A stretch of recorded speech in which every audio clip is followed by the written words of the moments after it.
There's a phrase that many children never hear. 3 words that should be the most natural in the world. 3 words that cost absolutely nothing to say. And yet, some parents go their entire lives without ever uttering them. I love you. If you grew up without hearing those words, this video will explain exactly what happened to you. And before you dismiss this as an overreaction, thinking it's just a phrase, that actions speak louder than words, I need you to understand something crucial. Carl Jung dedicated a significant portion of his life studying how childhood experiences shape the adult psyche. And he discovered that words possess a power that goes far beyond their literal meaning. Words of love specifically function as a mirror. They reflect back to the child that they are worthy of love. When that mirror is absent, something fundamental breaks in the development of the soul. You might have had a roof over your head. You might have had food on the table.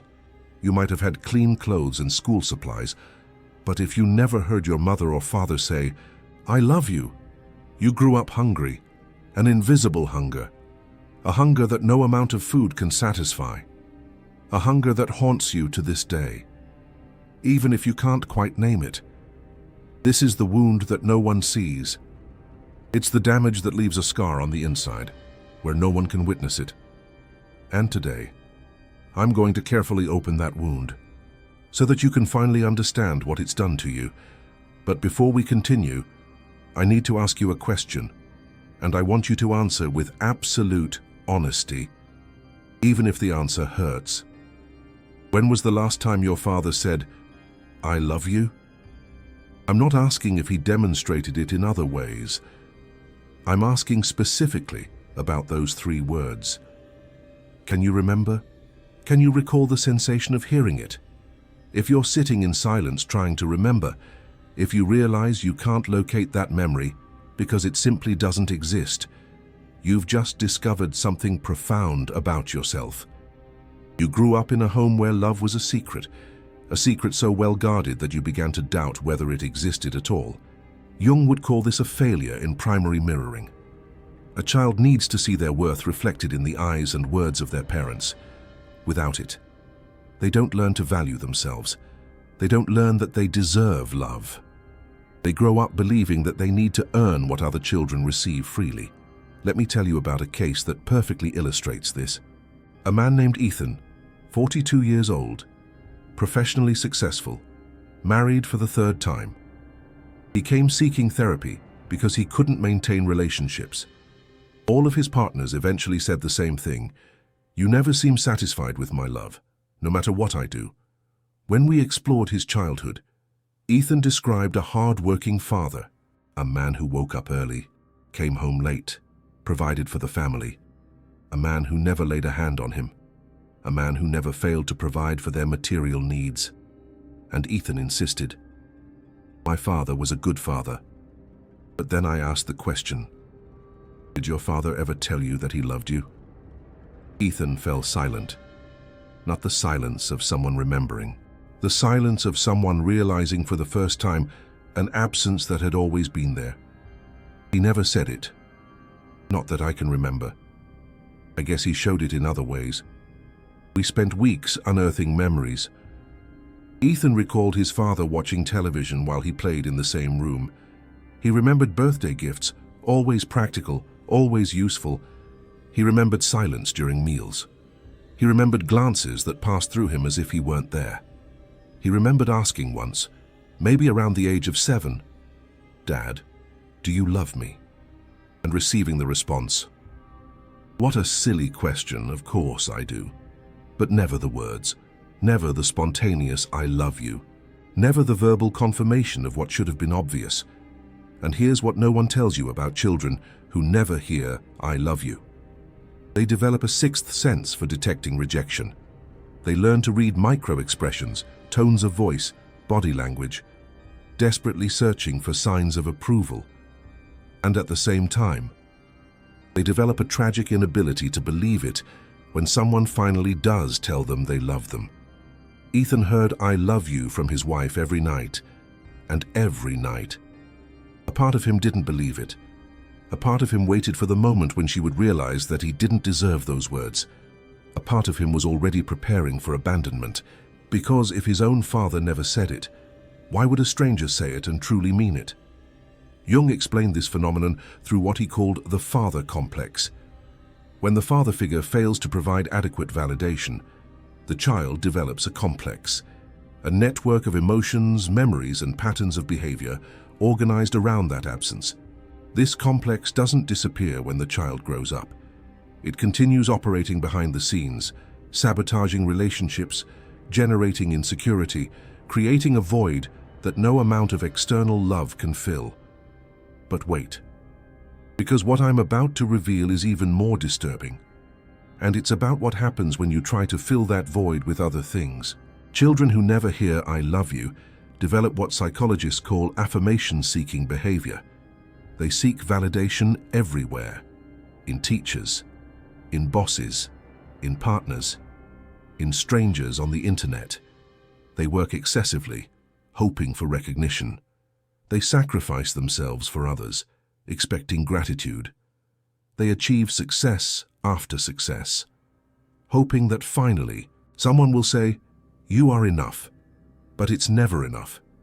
It can never be enough, because the validation they need cannot come from the outside. The validation they need was supposed to come from within, planted by a mother or father who said those 3 words when there was still time. You know that person who seems to have it all, but is never satisfied? That person who achieves one goal and immediately moves on to the next without celebrating? That person who receives compliments and deflects, uncomfortable? You're probably looking at someone who never heard "I love you." You're probably looking at yourself in the mirror. The invisible damage manifests in ways we never connect to the origin. Chronic perfectionism, difficulty accepting praise, tendency to sabotage good relationships, irrational fear of abandonment, constant need to prove worth, inability to relax and simply be. All of these symptoms can be traced back to that primordial silence. But there's something that few therapists will tell you directly, and it's what I'm about to reveal now. Your parents' silence wasn't about you. It was never about you. When your father didn't say "I love you," it wasn't because you didn't deserve to hear it.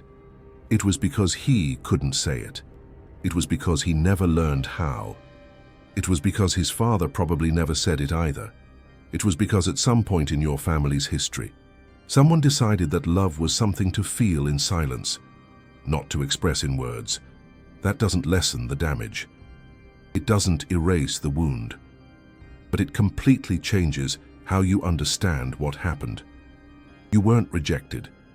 You were a victim of a tradition of emotional silence passed down from generation to generation. Carl Jung spoke about psychic inheritance, the idea that emotional patterns are transmitted from parents to children, as if they were genes. Your father didn't give you the words you needed, because he also grew up starving. He also spent his life looking for validation that never came. He also carries a void that he could never fill. This doesn't absolve him. He had the responsibility to break the cycle. He was the adult, you were the child, but it helps you understand that his silence was about his own inability, not about your worth. And here's the question that changes everything. If your father was incapable of saying "I love you" because he never received those words, what are you doing differently? Are you perpetuating the cycle or breaking it? Are you giving your children, or the people you love, the words that you never received? Some of you have just realized that you're repeating the pattern, that you also have difficulty saying "I love you," that you also feel a block when trying to express love verbally. This isn't coincidence. It's psychic inheritance in action. It's the father complex passing on to the next generation. But unlike your father, you have consciousness. You're watching this video. You're understanding mechanisms that he never knew existed. And consciousness is the first step towards change. Let me tell you what happened with Ethan. After months of therapy, after understanding the origin of his hunger for affirmation, he decided to do something courageous. He visited his father, an elderly man now, and had a conversation they'd never had. "Dad," he said, "in all these years, you've never told me you loved me. Why?" The father was silent for a long time. When he finally spoke, his voice was different, more fragile than Ethan had ever heard. "My father never said it either, he admitted.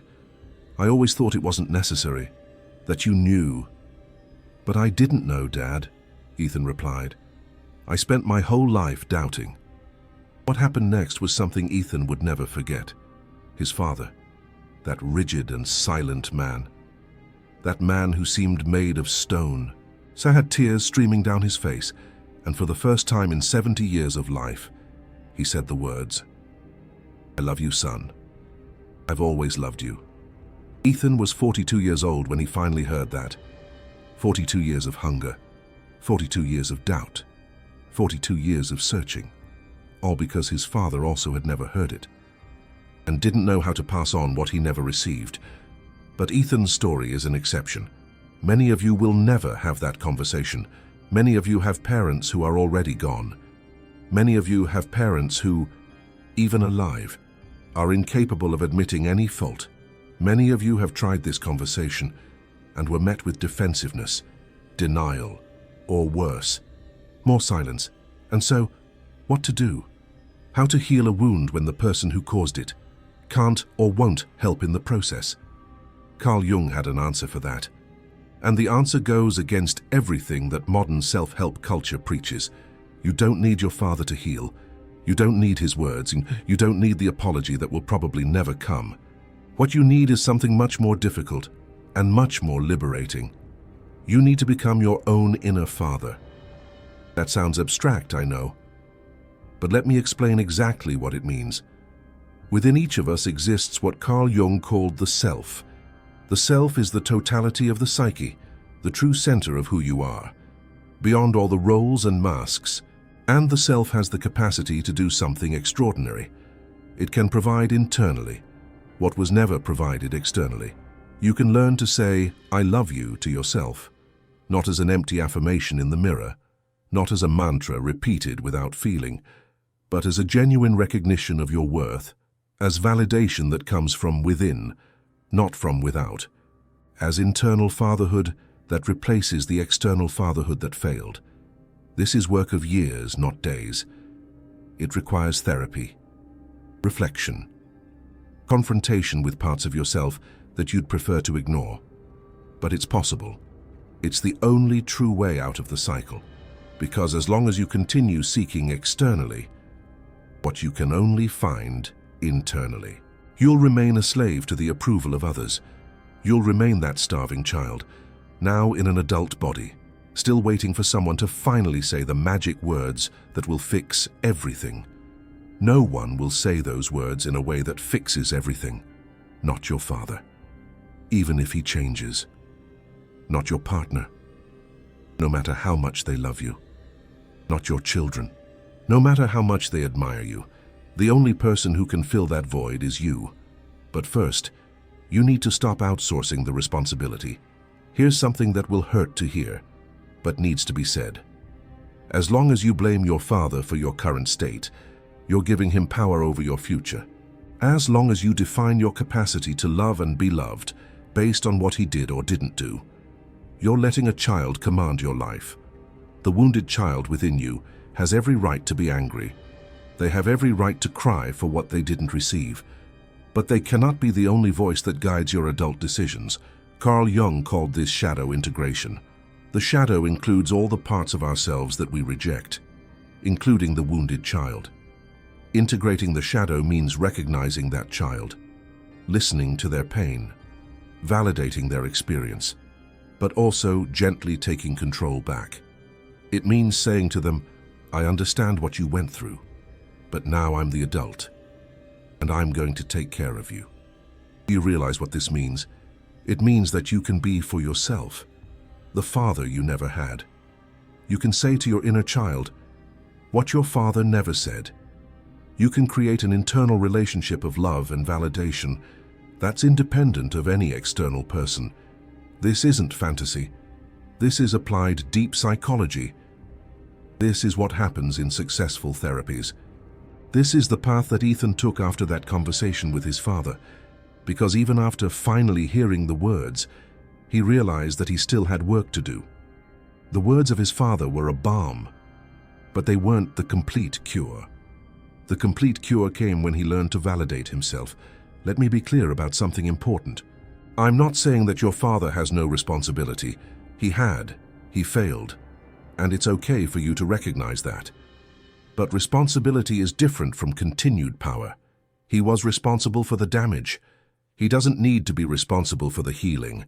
The healing is yours, and only yours. Now, I need to talk about something you might not want to hear, about what you might be doing to the people you love. If you grew up without hearing "I love you," there's a significant chance that you too have difficulty saying those words.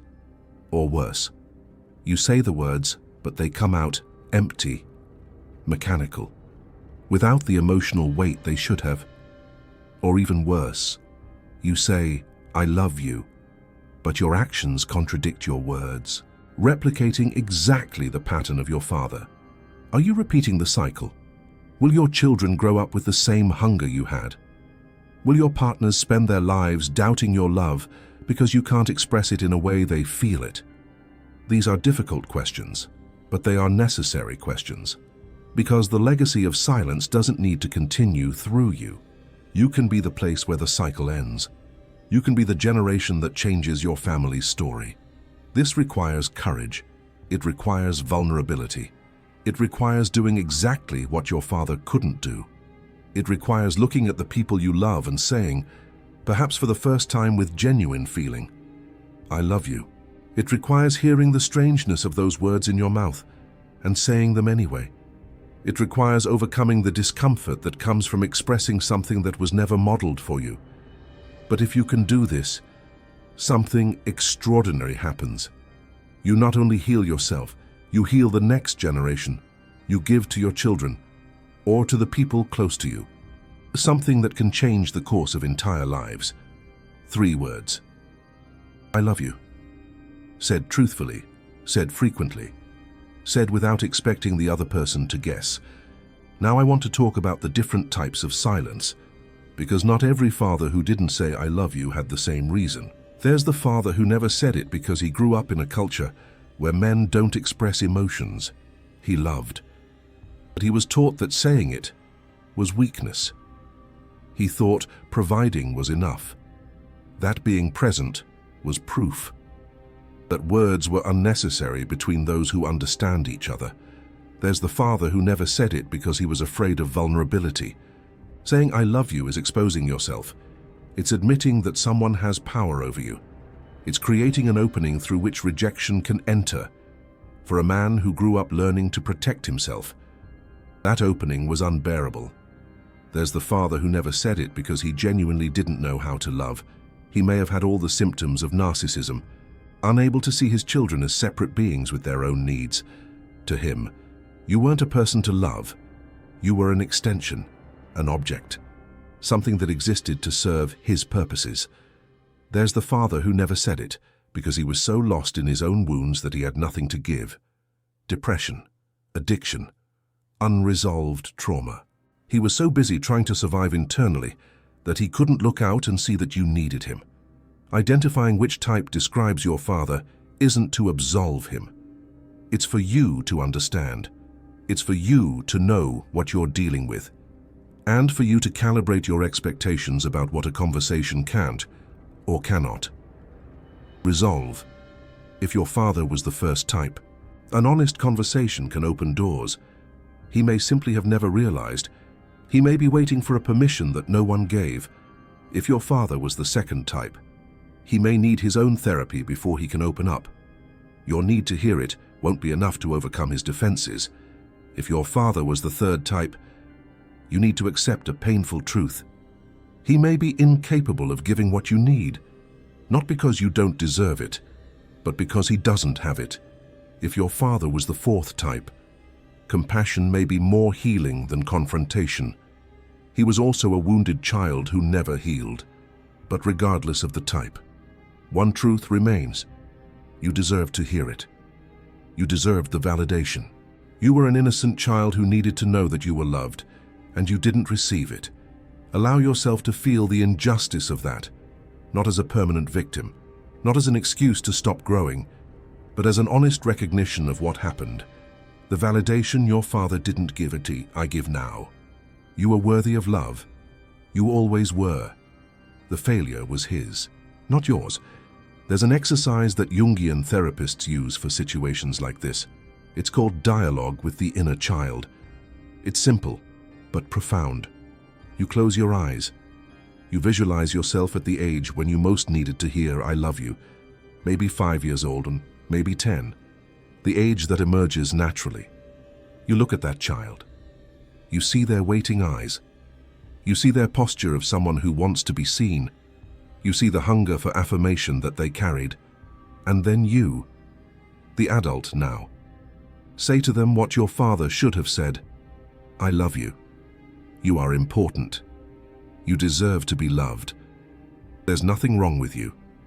The problem was never you.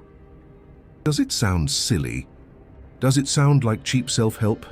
I understand the resistance. But try it once. Try it with an open heart and see what happens. See if that child who lives inside you doesn't start to finally relax. See if that chronic hunger doesn't start to diminish a little. Carl Jung knew that the psyche doesn't clearly distinguish between external reality and internal experience. For your inner child, hearing yourself say "I love you" can be as healing as it would have been to hear it from your father. Not identical, but surprisingly close. The key is consistency. Once isn't enough. Just as your father should have said it every day. You need to say it to yourself every day, until the new programming replaces the old, until the voice of internal validation is stronger than the external silence. I need to talk now about relationships, because that's where the invisible damage becomes most visible. If you grew up without hearing "I love you," your romantic relationships probably follow one of two patterns. Pattern 1. You choose emotionally unavailable partners. People who, like your father, can't express love verbally. People who leave you in the same position of hunger and doubt that you knew in childhood. This isn't coincidence. It's your unconscious trying to resolve an old trauma by repeating it with new characters. Pattern 2. You choose partners who express love constantly, but you can't believe it. You sabotage. You test. You provoke crises to see if the love survives. You push until the person gives up, confirming your original belief that you didn't deserve love. Both patterns lead to the same place: loneliness, confirmation that you were right to doubt. Reinforcement of the cycle. Breaking these patterns requires awareness and courage. Awareness to realize when you're repeating. Courage to choose differently even when your whole being screams to do the familiar. If you're with someone who truly loves you, try an experiment. Next time they say "I love you," instead of deflecting, minimizing, or silently doubting, try to receive it. Take a deep breath, look them in the eyes, and simply receive it. Let the words sink in. Let them touch that hungry place inside you, even if it's uncomfortable, even if it's scary.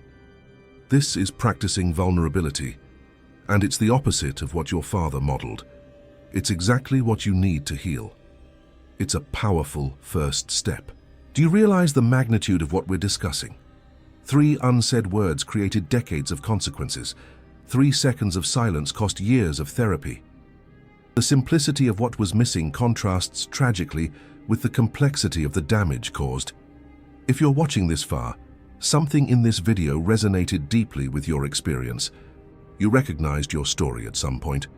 You felt that familiar pain being named finally, like someone understood. I need you to know that the work I do on this channel, bringing to light psychological truths that many people prefer to keep hidden, isn't easy. Each video requires deep research into Jung and developmental psychology. Each script is written with people like you in mind. People who need to understand what happened so they can move forward. Understand that you are not alone. If this content touched you, if you felt for the first time that someone understands your experience, you can support this work through Super Thanks. It's a way of saying that this truth about families and childhoods needs to be known, that you want more people to find the clarity that maybe you're finding now. that it is important. But even if you can't support me financially, your presence here already means so much. It means you're seeking understanding. It means you're no longer willing to live in the dark about your own story, that you are taking steps towards the light. Now, to wrap up, I want to give you something practical. A checklist of signs that you're starting to heal this wound. Signs that you are progressing on your journey. First sign, you can say "I love you" without feeling like you're risking everything. The words come out more naturally, less loaded with fear. They feel more authentic. Second sign, you can receive "I love you" without immediately doubting or minimizing. You start to let it in instead of blocking it out. You allow yourself to believe it. Third sign, you're no longer constantly seeking external validation. You can go a day, a week, without needing someone to confirm your worth. Your sense of self is growing. Fourth sign, you can think about your father without being flooded with rage or sadness. The pain might still exist, but it no longer controls your emotions. You are gaining control. Fifth sign, you've broken the cycle with the people you love. You say the words. You express love verbally. You're giving what you didn't receive. You are healing the lineage. None of these signs means you're completely healed. Deep wounds leave scars. But scars are different from open wounds. Scars show that healing has happened. Scars don't bleed anymore. They are a testament to your resilience. You can get there, no matter how deep the damage, no matter how long the silence, no matter if your father has already passed without ever having said the words. You have within you the capacity to heal, to reparent yourself, to give yourself what you never received. This is your journey. And when you do that, something magical happens. You stop needing others to fill your void. You stop sucking validation from relationships like an emotional vampire. You start to love truly, from a place of fullness instead of a place of hunger, a place of authenticity. I started this video talking about 3 words that many fathers never said.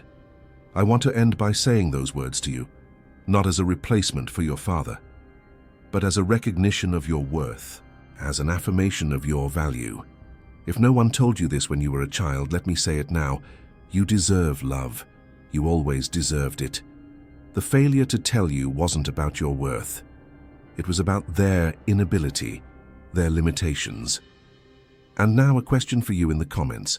When was the first time someone said, "I love you," and truly meant it to you? Or, if that never happened, write never. Let's create a space here for those experiences to be finally seen and validated, because many of you have spent your entire life carrying that silence alone. This is your chance to break it. You're not alone anymore, and we're here. And I see you. I acknowledge you. This community is here for you.